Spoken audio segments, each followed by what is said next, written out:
गरीब किसान राजा की कहानी। एक समय की बात है। एक राजा अपने ही राज्य में रात के वक्त रूप बदलकर घूमता था। वह रूप बदलकर लोगों से मिला करता था और सबसे खुद के बारे में जानने की कोशिश करता और सबकी दिक्कतों को समझने की कोशिश करता। एक दिन जब राजा घूम रहा था तभी अचानक बारिश होने लगी। उन्होंने बिना देर किए किसी के घर का दरवाज़ा खटखटाया। दरवाज़ा खटखटाने के बाद अंदर से एक गरीब किसान निकला। वो उस घर में अपनी पत्नी और बच्चों के साथ रहता था। बारिश बहुत तेज थी, इसलिए किसान ने राजा को घर के अंदर बुला लिया। राजा ने घर के अंदर जाने के बाद किसान से बोला, क्या मुझे कुछ खाने को मिल सकता है?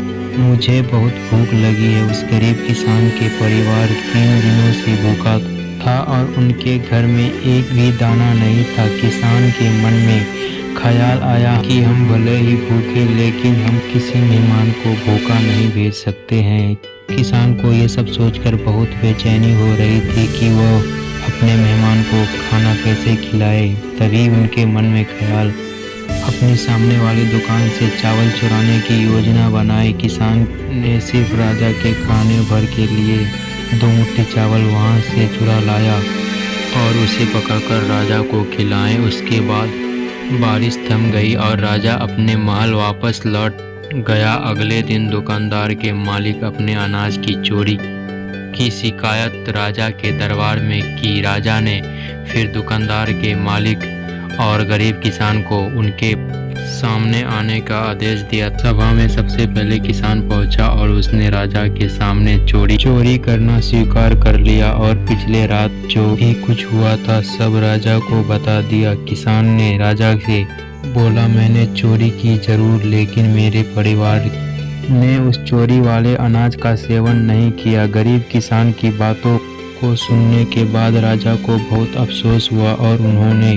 किसान को बताया कि मेहमान के रूप में वह उसके घर पर गए थे। उसके बाद राजा ने अपने सभा पहुंचकर दुकानदार से सवाल किया कि क्या तुमने अपने पड़ोसी को चावल चुराते हुआ देखा था? दुकानदार ने हाँ में जवाब देते हुआ कहा कि मैंने इसे रात में चावल चुराते हुआ देखा था। दुकानदार की बातों को सुनने के बाद राजा ने बोला, चोरी के लिए सबसे पहले मैं जिम्मेदार हूँ और दूसरा तुम, क्योंकि तुम्हें अपना पड़ोसी चोरी करता हुआ नजर आया लेकिन उसका भूखा परिवार नहीं। तुमने एक अच्छे पड़ोसी होने का फर्ज बिल्कुल नहीं निभाया है। इन सब के बाद राजा ने दुकानदार को वहां से भेज दिया और किसान की अच्छाई और प्रेम को देखकर उसे उपहार में सोने के 1000 सिक्के दिया।